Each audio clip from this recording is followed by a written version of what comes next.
1 जनवरी, नया साल, नई उम्मीदें, नए रेजोल्यूशन। हम सबके लिए ये तारीख एक नई शुरुआत का ही दूसरा नाम है।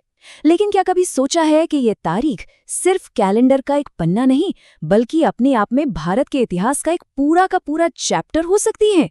एक ऐसा चैप्टर जिसमें सत्ता, संघर्ष और सामाजिक क्रांति की न जाने कितनी ही कहानियां छिपी हैं। तो चलिए आज नए साल के जश्न से थोड़ा हटकर चलते हैं और 1 जनवरी की तारीख के आईने में झांकते हैं। एक ऐसा आईना जो हमें हमारे देश के अतीत की एक अनकही, अनसुनी दास्तान सुनाने को तैयार है। तो सबसे पहले बात करते हैं सत्ता की, पावर की। 1 जनवरी की ये तारीख साम्राज्यों के बनने, बिगड़ने, बड़े बड़े संघर्षों और जबरदस्त प्रतिरोध की गवाह रही है। जरा सोचिए, साल था 1664 और तारीख यही 1 जनवरी। इसी दिन छत्रपति शिवाजी ने अपने मशहूर सूरत अभियान की शुरुआत की थी, जो मुगल सत्ता के लिए एक बहुत बड़ी चुनौती थी। फिर सदियों का पहिया घूमा और साल आया 1818।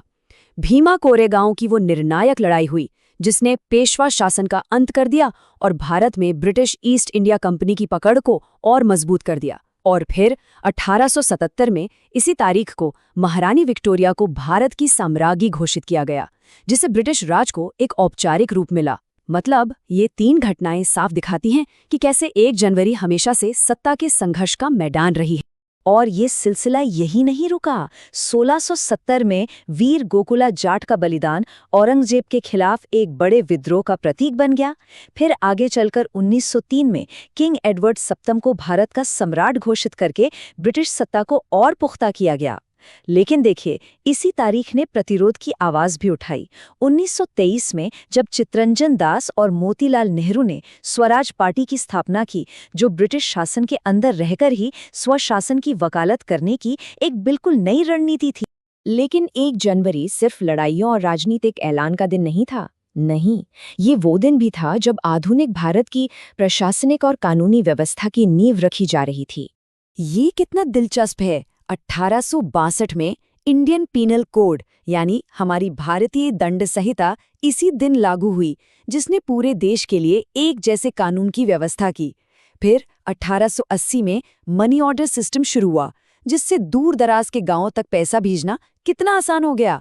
और 1906 में ब्रिटिश सरकार ने इंडियन स्टैंडर्ड टाइम यानी IST को आधिकारिक तौर पे मान्यता दी, जिसने पूरे देश को मानो समय के एक ही धागे में पिरो दिया। ये वो कदम थे जो धीरे धीरे एक मॉडर्न भारत की मशीनरी को तैयार कर रहे थे।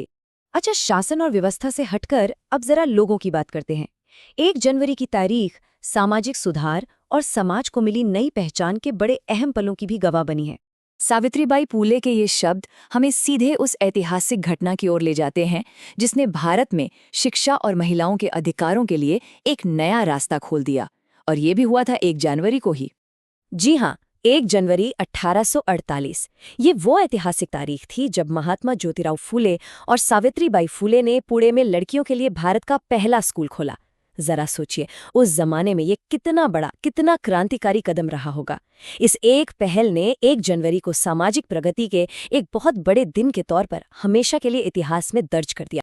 और एक और दिलचस्प बात, 1915 में इसी दिन महात्मा गांधी को दक्षिण अफ्रीका में उनके मानवीय कामों के लिए ब्रिटिश साम्राज्य ने कैसर-ए-हिंद मेडल से सम्मानित किया।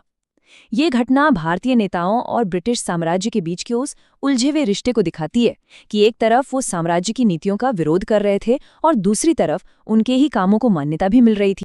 चलिए अब कहानी को थोड़ा और आगे बढ़ाते हैं, आधुनिक युग में लाते हैं। आजादी के बाद भी 1 जनवरी एक स्वतंत्र राष्ट्र के लिए कभी जीत, कभी त्रासदी, तो कभी मील के पत्थर जैसी घटनाओं की तारीख बनी रही।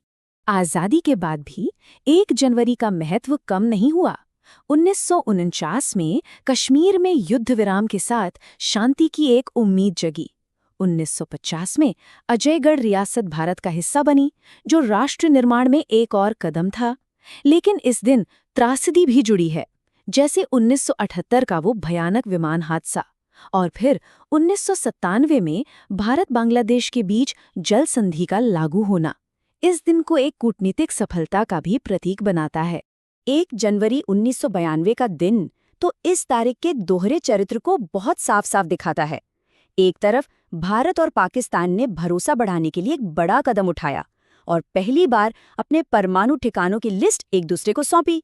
वहीं दूसरी तरफ बम्बई में नए साल के जश्न में जहरीली शराब ने 91 जानें ले ली। मतलब एक ही दिन राष्ट्रीय प्रगति भी और स्थानीय त्रासदी भी। लेकिन 1 जनवरी की कहानी में एक बहुत ही अनोखा और बिल्कुल मॉडर्न रिकॉर्ड भी है। क्या कोई अंदाजा लगा सकता है कि 1 जनवरी 2020 को भारत ने ऐसा क्या किया जो एक वर्ल्ड रिकॉर्ड बन गया? ये नंबर है 67,385। ये उन बच्चों की संख्या है जो 1 जनवरी 2020 को भारत में पैदा हुए थे, और ये उस दिन दुनिया के किसी भी देश में पैदा हुए बच्चों की सबसे ज्यादा संख्या थी। यूनिसेफ के आंकड़ों को देखें तो उस दिन दुनिया भर में जितने भी बच्चे पैदा हुए उनमें से लगभग 17% अकेले भारत में थे। ये आंकड़ा 1 जनवरी को सिर्फ इतिहास का ही नहीं बल्कि भविष्य के निर्माण का दिन भी बना देता है। तो जब हम इन सारे ऐतिहासिक धागों को एक साथ जोड़ते हैं तो 1 जनवरी की एक बिल्कुल ही अलग तस्वीर हमारे सामने उभर कर आती है। तो अगली बार जब 1 जनवरी को नए साल का स्वागत करें तो एक पल के लिए जरूर सोचिएगा, ये सिर्फ एक नई शुरुआत नहीं है, ये हमारे देश की पूरी यात्रा का एक जीता जागता दस्तावेज है, जिसमें जीत, हार, संघर्ष और उम्मीद की न जाने कितनी ही कहानियां दर्ज हैं।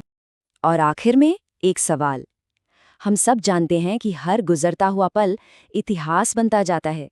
तो ये 1 जनवरी जिसे हम सब आज जी रहे हैं, ये आने वाले कल के लिए कौन सी कहानी लिख रही है? इस पर जरूर सोचिएगा।